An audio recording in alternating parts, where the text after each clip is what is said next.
Rachael Ward from Animation for Adults here with Aaron Dismuke. It's pronounced Dismuke, right?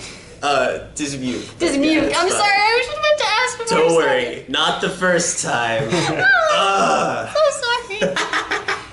No, you're good. Okay. A lot of people know that you've done a lot of different voice roles. You know, started for like Alphonse, Elric, and Hero was like the very first couple voice roles you had. But I was really interested to find out that you actually were doing script writing for ADR. Yeah. And I was just really curious. Like, when did you start doing that? Okay, so right after college, I graduated. I still have the instinct to say recently, but it's actually like I guess almost 2 years ago. Oh, really? Yeah.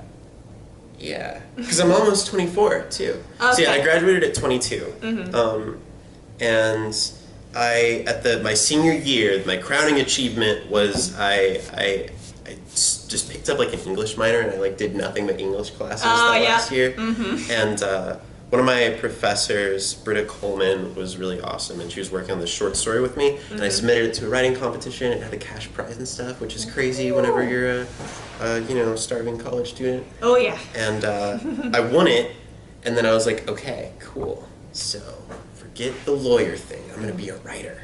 Fantastic. And then that's the dream, isn't it? Yeah, right. And so I submitted that story to John Bergmeyer, who's the head writer at Funimation, and he was like, yeah, okay, not bad. Send me a...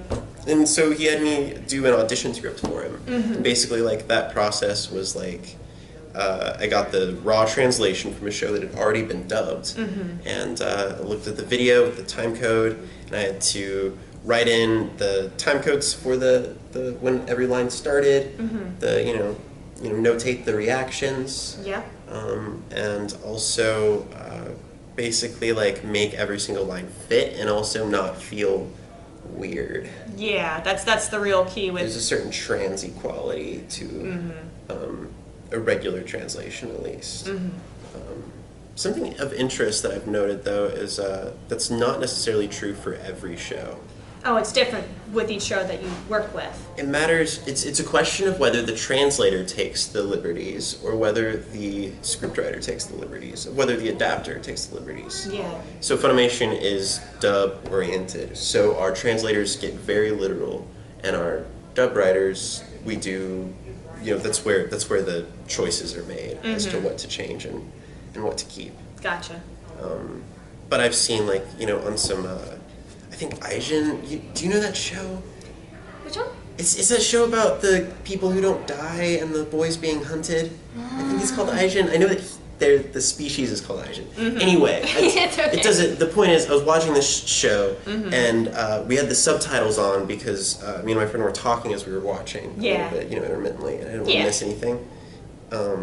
And I realized the subtitles were just they were from the J. So it was subtitles that were the translation underneath the dub that we were watching. Yeah. And I realized that it was not that different, and that it also was like pretty conversational. Like it flowed nicely, and I was like, that must have been an interesting translator. It really must have, like, so you take the translation and you just kind of have to pick and choose like what you decide to take literally, and then it's really cool. As I know you were cast as Vaughn for Vision of Escaflowne, I also wanted to ask, were you just doing the voice for that role, or are you having some hand in the ADR script writing for that show at all? Oh no, I didn't do any of the script writing for that one. I know Rachel Robinson did, and she does great work. Cool. And that was actually like a fairly large writing team too. Like there were like 4 or 5 people. Every now and then I would be like, could I say this instead? If I had an idea, and I was in my prince, my king mode, so I felt comfortable making such requests. Have you ever thought about maybe like going into like script writing for any other form of like animation, like script, like maybe like Video games are the dream for Really? me. Video game writing? That's like end game is get into video game writing. I would love to be on like a writing team for some game. I think that'd be the bee's knees. I think that that's probably one of the most coveted jobs, period, though. Like everybody wants to create video games. It's like the really big medium right now. Yeah, and if you can't program and you want to make games, well, writing is integral. I'm speaking as a writer myself. It's very big. You can go in a whole number of different ways. But if you wanted to work in a video game company, like and write for them, where would you say, like, what kind of video game? I recently played a game called Transistor. Big giant. I forget what the name of the. I totally forget what the company's called. But they did Bastion too. Yes, and they have some incredible writing. And choices, and it's just super. I really dig their work. That kind of thing would be awesome to write with, to work with. Very cool. Yeah. As I remember, like, I think I hadn't had a chance to play Transistor yet, but I've. Do it! It's so good. I played Bastion, and I adored Bastion. The voice acting work in Transistor is excellent. I would say even slightly better. The narrator is even slightly more interesting than the one in Bastion. Yeah. Because he's more incorporated, I suppose, into the story.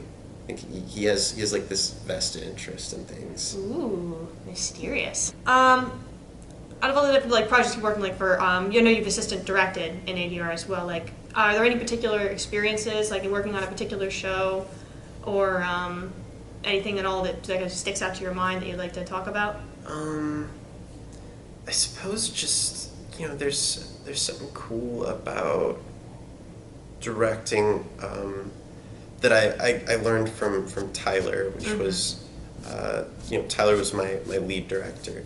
And he cast the first show that I directed mostly solo. It was called Showman Sample. Okay. And it's really has like a unique satisfaction to it whenever you get new people in, because he casts a lot of newer actors in it. And then like just watching like what you, I guess just watching like the returns that you get on the time that you spend like telling them what it is that you need from a certain line. Exactly. They like exponentially grow, and it's really nice to watch.